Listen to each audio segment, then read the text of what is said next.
तो ये अगर आप में से बच्चा नया आया हुआ है तो मैं अगेन रिपीट कर देता हूँ कि ये बुक 2, ठीक है, सब्जेक्ट्स आपका बनता है फार्मास्यूटिक्स का, और चैप्टर नंबर 6 हम सीरप्स कर रहे थे। लास्ट लेक्चर के अंदर आपने कंपोजिशन ऑफ सीरप्स,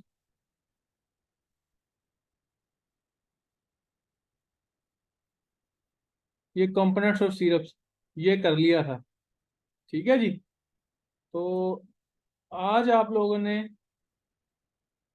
जो करना है वो method of preparation of syrup, ये करना है यहाँ से स्टार्ट। ऐसे ही है।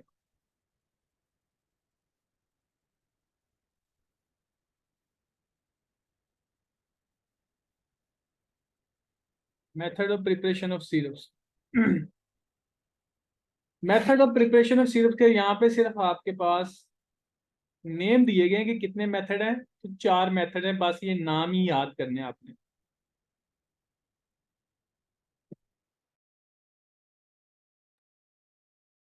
पहला, solution with the aid of heat. अब आपको पता है कि सोल्यूशन कैसे तैयार होता है।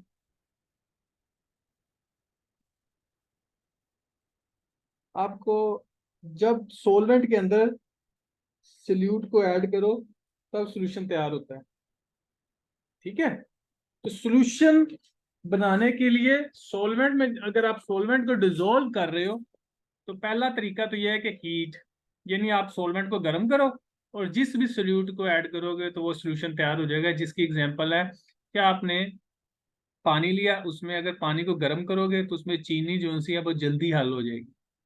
तो पहला तरीका तो ये है, solution by agitation without aid of heat. इसके अंदर क्या कि आपने सॉल्वेंट में सोल्यूट को हल करना है, डिसॉल्व करना है बाय एजिटेशन, यानी कि हिलाकर, शेक कर कर या स्टीर करके। ठीक है। जिसमें आपने देखा होगा कि गिलास में अगर पानी लो और उसमें चीनी ऐड करो तो चम्मच हिलाकर आप उसको डिसॉल्व कर सकते हो, इसमें हीट का अमल दखल नहीं है। थर्ड नंबर पे आ जाता है addition of sucrose to the medicated liquids. तो आपके पास कोई भी मेडिकेटेड लिक्विड पड़ा हुआ है, कोई भी ऐसा लिक्विड जिसमें मेडिसिन एजेंट मौजूद है, उसमें सिर्फ और सिर्फ आपने सुक्रोज ऐड करनी है तो वो सिरप बन जाएगा। क्योंकि सिरप की कंपोजिशन में आप लोगों ने पढ़ा है शुगर का होना लाजमी है। ठीक है जी। और 4 नंबर पे आ जाता है परकुलेशन। परकुलेशन ये परकुलेटर, ठीक है, इसके अंदर परकुलेटर के थ्रू जो सा आप सिरप की प्रिपरेशन करोगे। आपने शीशे का परकुलेटर देखा होगा, ये मैं ड्रा कर देता हूँ डायग्राम। ठीक है। इस तरह का ऑपरेटर्स आप जब प्रैक्टिकल में आओगे तो आपको दिखाया जाएगा। ठीक है। इसको परकुलेटर बोलते हैं। ये शीशे का है। यहाँ पे इसके लिड है, लिड यानी कैप। ठीक है। यहाँ पे आप इसमें कैप ऐड कर सकते हो। तो ये परकुलेटर कहते हैं, आप इसके अंदर अपना मटेरियल ऐड कर लो। यहाँ पे टैब है, ठीक है, जिसको आप ओपन करोगे तो लिक्विड नीचे से निकलना शुरू हो जाएगा, और इसको बंद कर दोगे तो लिक्विड। तो यहाँ पे आप अपना सॉल्वेंट ऐड करोगे, सल्यूट ऐड करोगे, और इसमें से जब ये टैब को ओपन करोगे, ठीक है, जहाँ पे मैं टी लिख रहा हूँ, तो आपका सोल्यूशन ड्रॉप बाय ड्रॉप नीचे आना शुरू होगा, जिसके अंदर सॉल्वेंट ऑलरेडी हल हो चुका होगा और एक मुकम्मल सिरप जो सा वो तैयार होगा। तो एक तरीका ये है। तो ये आपके पास टोटल 4 मेथड्स हो गए for the preparation of syrups. ठीक हो गया। स्टोरेज, जैसे मेडिसिन को आप स्टोर करते हो, तो यहाँ पे भी 30 डिग्री सेंटीग्रेड टेम्परेचर है, जहाँ पे आप वेल क्लोज कंटेनर के अंदर अपने सिरप्स को स्टोर कर सकते हो। अब नेक्स्ट मूव करते हैं, अगला टॉपिक एलिक्सर्स। सिरप्स के बाद अगला टॉपिक है एलिक्सर्स। सिरप के अंदर आपने पढ़ा कि सिरप्स की कंपोजिशन में शुगर होती है, वाटर होता है, और सिरप जो सा है वो स्वीट इन टेस्ट होता है। ठीक है। एलिक्सर भी सिरप के जैसे ही है, इनके अंदर भी शुगर होगी। ठीक है। और इसके अंदर भी वाटर भी मौजूद हो सकता है, लेकिन मेन कंपोनेंट है वो सिर्फ और सिर्फ सिरप और एलिक्सर में जो मेन डिफरेंस है वो है अल्कोहल, ये जिसको हाईलाइट किया है कि एलिक्सर के अंदर अल्कोहल का होना लाजमी है। ठीक है, तो यहाँ पे अब आपके सामने सिरप की डेफिनेशन, एलिक्सर की डेफिनेशन क्या बनती है? Elixirs are clear sweetened hydroalcoholic solution, ये आपके सामने है। ठीक है, तो ये क्लियर होंगे। सिरप में क्लियरेंस नहीं होती, क्योंकि जब आप सिरप तैयार करते हो तो जाहिर बात है उसमें कलर वगैरह ऐड होते हैं, लेकिन यहाँ पे एलिक्सर में कलर वगैरह ऐड नहीं होते, तो ये क्लियर होते हैं। स्वीटेंड होंगे हाइड्रोअल्कोहलिक, यानी कि इसमें पानी भी मौजूद हो सकता है, लेकिन अल्कोहल का भी मौजूद होना लाजमी है। इंटेंडेड फॉर ओरल एडमिनिस्ट्रेशन, और इनको ओरली यूज किया जाता है। ठीक है, और आमतौर पर इनमें फ्लेवर भी ऐड करते हैं ताकि इनको आसानी के साथ इस्तेमाल किया जा सके। ये है सिरप की सिंपल तरी एलिक्सर की सिंपल तरी डेफिनेशन। मैं आपको अब पिक्चर दिखा रहा हूँ एक एलिक्सर की, जो मार्केट में अवेलेबल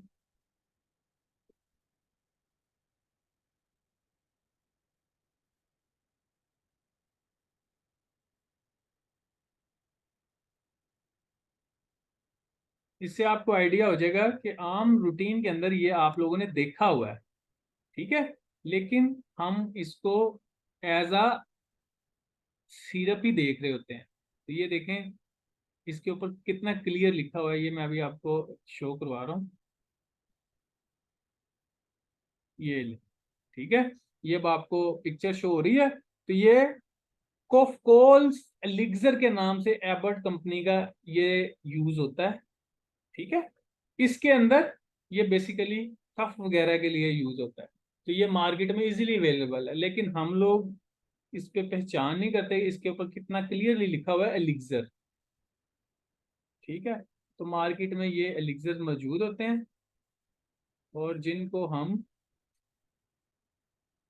सिरप ही समझकर इस्तेमाल कर रहे होते हैं। ठीक है, तो ये कॉफ कोल एलिक्सर की बेशक आप एग्जाम्पल भी लिख सकते हो, कोट भी कर सकते हो। ठीक हो गया, तो अब वापस अपने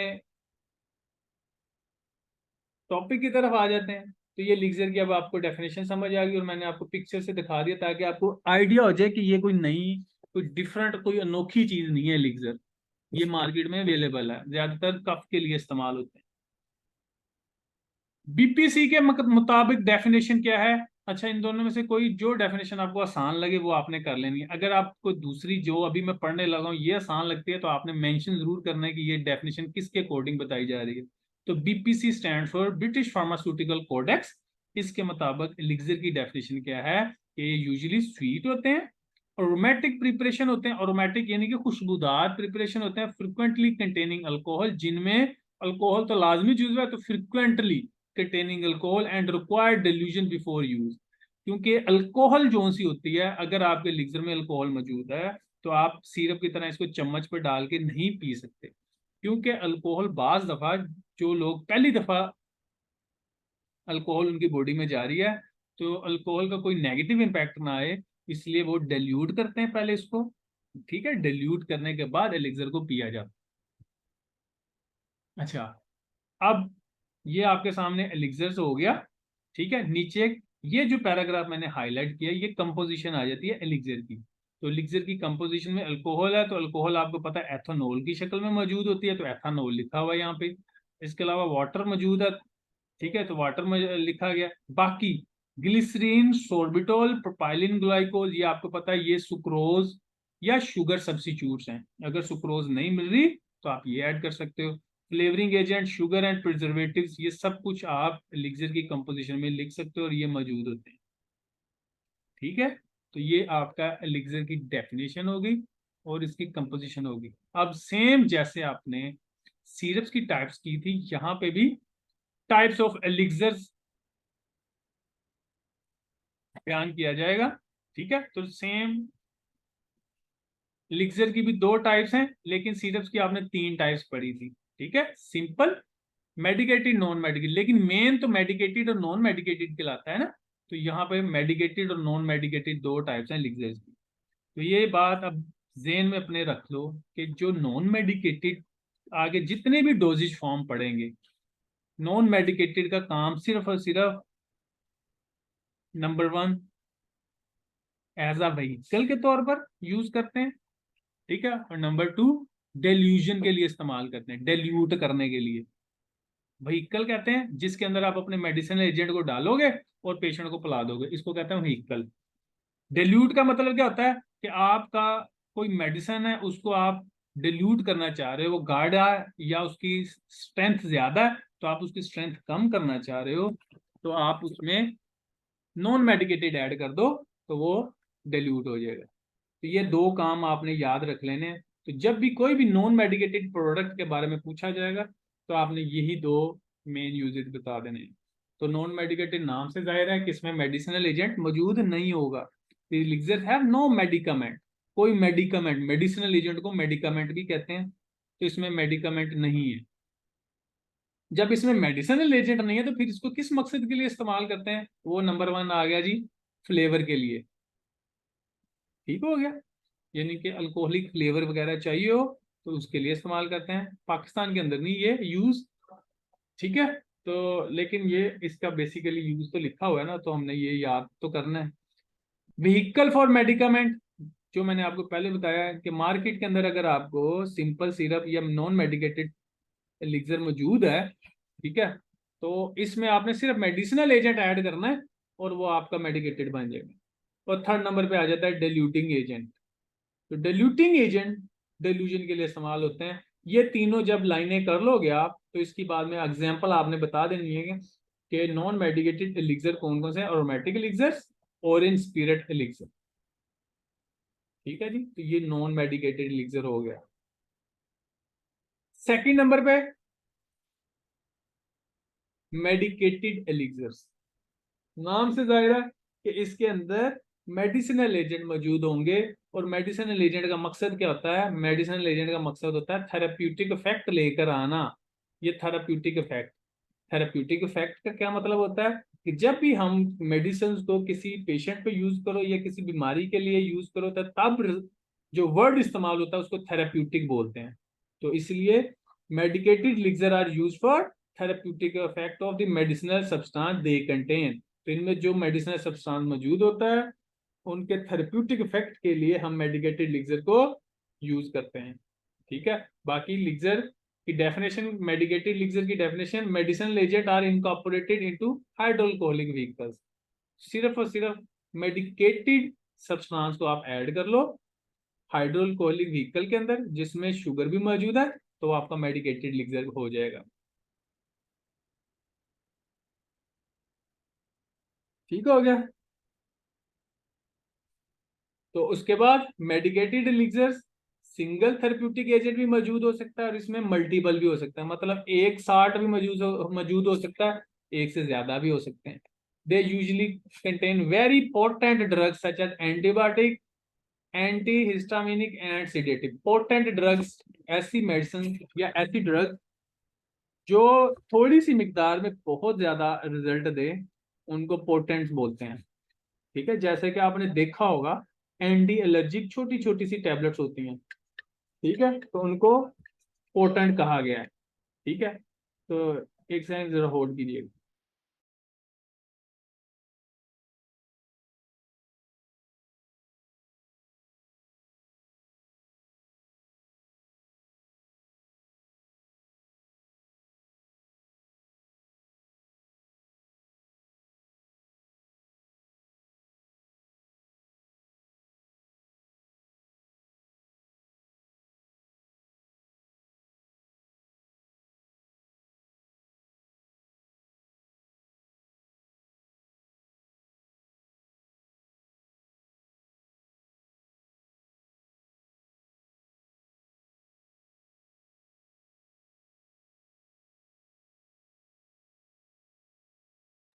अच्छा जी, तो यहां पर आपके पास मेडिकेटेड एलिक्सर जिसमें पोटेंट ड्रग्स इस्तेमाल होती हैं, एंटीबायोटिक्स, एंटीहिस्टामिनिक एंड सिडेटिव्स, ठीक है जी।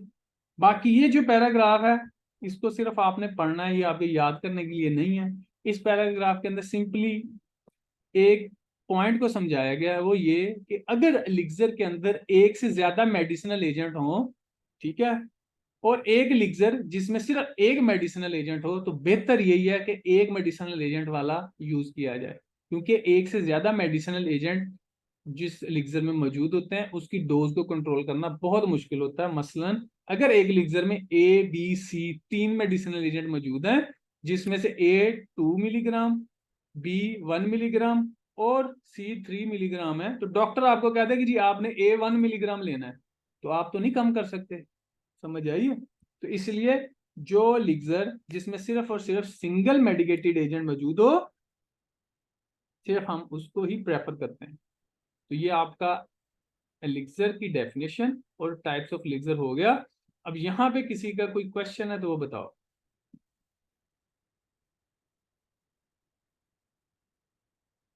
क्लियर है सबको?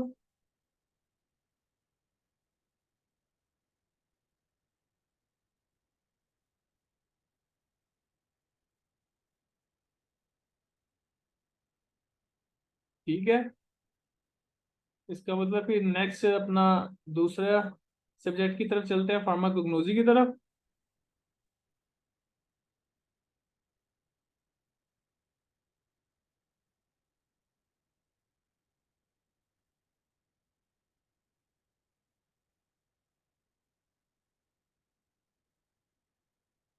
अच्छा जी, फार्माकोग्नोसी का सब्जेक्ट है, ये बताइए कि लास्ट टाइम फार्माकोग्नोसी का कौन सा टॉपिक किया था?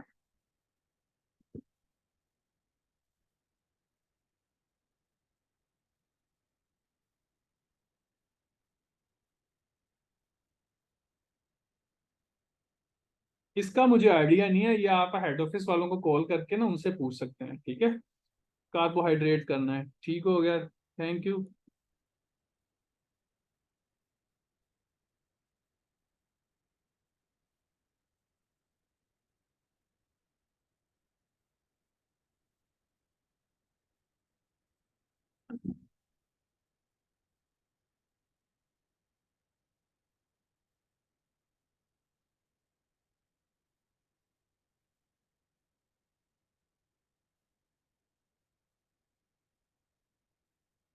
ये आ गया जी कार्बोहाइड्रेट। यहाँ से हमने फार्माकोग्नोसी का टॉपिक स्टार्ट करना है। फार्माकोग्नोसी का ये चैप्टर नंबर 10 है, ठीक है। चैप्टर नंबर 10 का टॉपिक है कार्बोहाइड्रेट्स। कार्बोहाइड्रेट से आप बहुत अच्छे तरह से वाकिफ हो गए, आपने बायोकेमिस्ट्री में भी कार्बोहाइड्रेट से रिलेटेड टॉपिक कवर किया होगा, ठीक है। तो यहाँ पे भी हम थोड़ा सा ओवरव्यू लेंगे, कार्बोहाइड्रेट्स होते क्या हैं। कार्बोहाइड्रेट्स का अगर स्ट्रक्चर की बात करें तो मैं आपको इसका एक स्ट्रक्चर दिखा देता हूँ।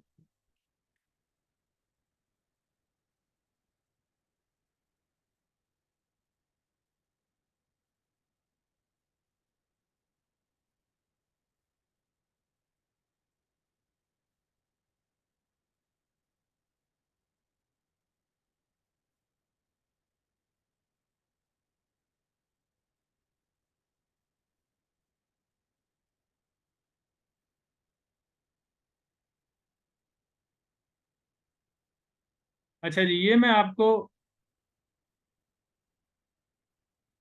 स्ट्रक्चर नजर आ रहा होगा, ठीक है। तो यहाँ पे अगर आप गौर करो तो आपके पास ये राइट साइड के ऊपर जो glucose, D glucose, L glucose लिखा हुआ है, इसको छोड़ के सिर्फ आप देखो ग्लूकोज का स्ट्रक्चर। तो इसके अंदर देखो, सबसे ऊपर कार्बोक्सिल ग्रुप, ठीक है। अच्छा, यहाँ पे आप नीचे मूव करते जाओ तो यहाँ पे OH ग्रुप है जिसको हाइड्रोक्सिल कहते हैं। तो ये हाइड्रोक्सिल, तो इसमें 1 2 3 4, 4 के करीब ये स्ट्रेट लाइन में जो क्लियर विजिबल है वो हाइड्रोक्सिल ग्रुप है, ठीक है। तो इस स्ट्रक्चर को अगर आप जेन में रखो तो आपको क्लियर होगा कि डेफिनेशन के अंदर क्या चीज बताई जा रही है, ठीक है। तो अब वापस टॉपिक की तरफ चले तो ये आपको क्लियर हो जाएगा कि कार्बोहाइड्रेट्स आर पॉलीहाइड्रोक्सी एल्डिहाइड और कीटोन्स, ठीक है। तो ये आपके सामने पॉलीहाइड्रोक्सी की समझ आ गई। अब एल्डिहाइड्स और कीटोन क्या होते हैं ये मैं आपको बता देता हूँ कि ये R, दरमियान में C, इसके ऊपर कार्बोक्सिल ग्रुप कहते हैं इसको, O ऑक्सीजन, ठीक है, और ये R। इस तरह का जो स्ट्रक्चर है इसको कीटोन बोलते हैं, जिसके एक साइड पे R हो, दरमियान में फिर दोबारा कार्बोक्सिल ग्रुप हो,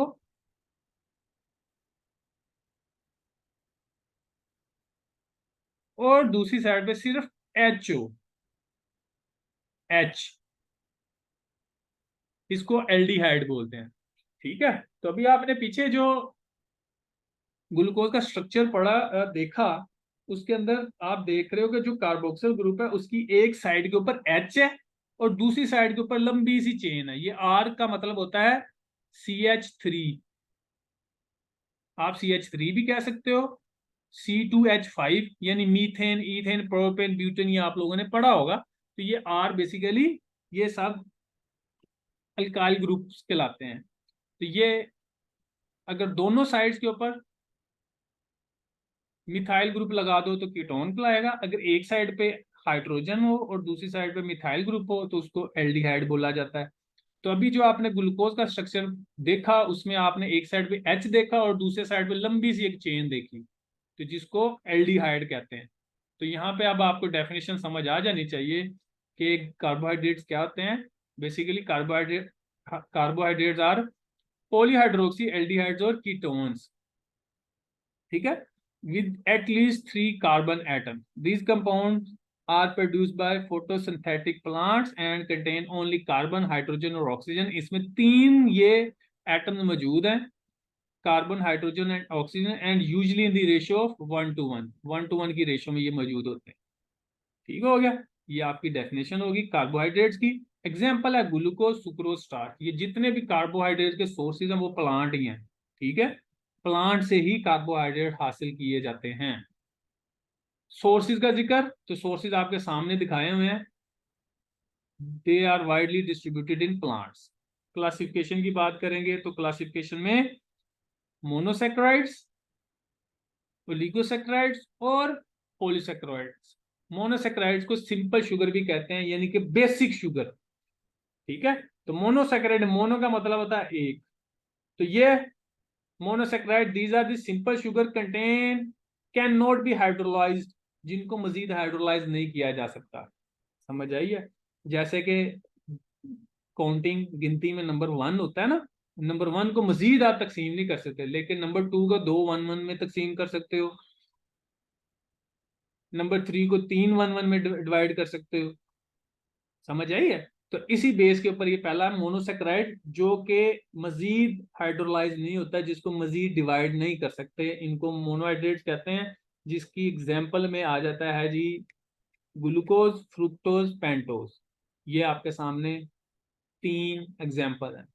ठीक है, तो monosaccharides which can not be hydrolysed further, and examples are glucose, fructose and pentose. Simple. उसके बाद अलीगोसेक्राइड्स आ जाता है। अलीगोसेक्राइड्स में कार्बन जो एटम्स हैं या मॉलिक्यूल्स हैं, उनकी ये लाइन जो लिखी हुई है वो C1 to C10 लिखी हुई है।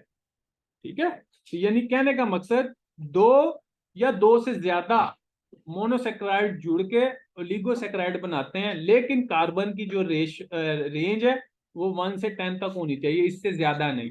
इसको ओलिगोसेक्राइड कहेंगे। ओलिगोसेक्राइड की को मजीद अगर डिवाइड करें तो ये डाइसेक्राइड और ट्राइसेक्राइड में कन्वर्ट होते हैं। ठीक है, डाई का मतलब 2, ट्राई का मतलब 3, यानी अगर 2 मोनोसेक्राइड जुड़ेंगे तो वो ओलिगोसेक्राइड कहलाएगा, ओलिगोसेक्राइड में डाइसेक्राइड। इस तरह 3 मोनोसेक्राइड आपस में जुड़ेंगे तो वो ट्राइसेक्राइड कहलाएगा। ठीक है, तो डाइसेक्राइड, जो मॉलिक्यूल 2 मोनोसेक्राइड आपस में जुड़ के डाइसेक्राइड बनाते हैं, तो जो बॉन्ड उनमें बनता है उसको ग्लाइकोसाइडिक लिंकेज बोला जाता है। आगे बात समझ में?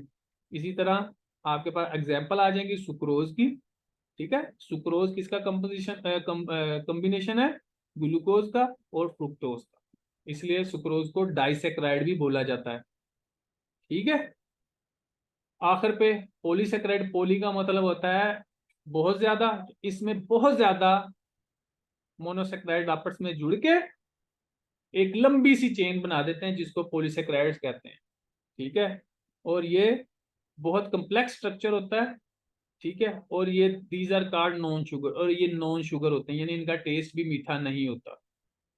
जिसकी एग्जांपल है स्टार्च, एगर, पैक्टिन। ये तीन आपको, स्टार्च तो आप अच्छे से वाकिफ हो गए कि आप ब्रेड के अंदर भी स्टार्च मिलती है आपको, ठीक है, चावलों में भी स्टार्च मिलती है, और इसके अलावा कॉर्न, ठीक है, पोटैटो, ये सब में स्टार्च मौजूद होती है। तो ये आपके साथ पॉलीसेकेराइड हो गया। आपने देखा होगा कि अगर आलू पुराना हो जाए, पड़ा पड़ा, तो मीठा होना शुरू हो जाता है। क्यों मीठा होना शुरू होता है? क्योंकि उसमें मौजूद जो स्टार्च है वो मोनोसेक्राइड्स में कन्वर्ट होना शुरू हो जाती है, मोनोसेक्राइड यानी ग्लूकोज वगैरह में, और वो मीठा होना शुरू हो जाता है। ठीक है जी। तो ये आपके पास कार्बोहाइड्रेट्स और डिफरेंट टाइप्स ऑफ कार्बोहाइड्रेट्स ये टॉपिक हो गया। इंशाल्लाह नेक्स्ट लेक्चर के अंदर फिर हम उन ड्रग्स को पढ़ेंगे जो कार्बोहाइड्रेट की क्लास में शामिल है। ठीक है। तो यहां तक किसी बच्चे का कोई क्वेश्चन, कोई पॉइंट समझ नहीं आया तो बताओ। क्लियर है सबको?